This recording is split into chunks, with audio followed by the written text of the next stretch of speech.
சட்ட மசோதாக்களுக்கு ஒப்புதல் அளிக்கும் விவகாரத்தில் ஆளுநர்கள் போஸ்ட்மேன்களாக இருக்க முடியாது என உச்சநீதிமன்றத்தில் மத்திய அரசு தெரிவித்துள்ளது.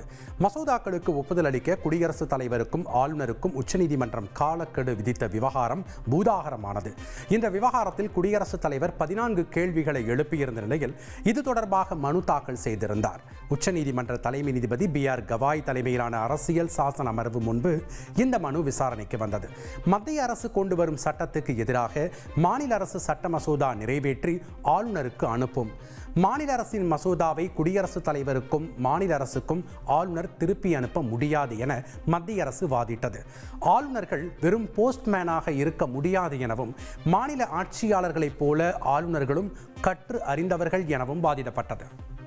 ட்ரெண்ட ஃப்ரெண்ட் ஆக்கிக்கோங்க. தந்தி டிவியின் சப்ஸ்கிரைபர்ஸ் அண்ட் ஃபாலோவர்ஸ் குடும்பத்துல நீங்களும் இணையுங்க.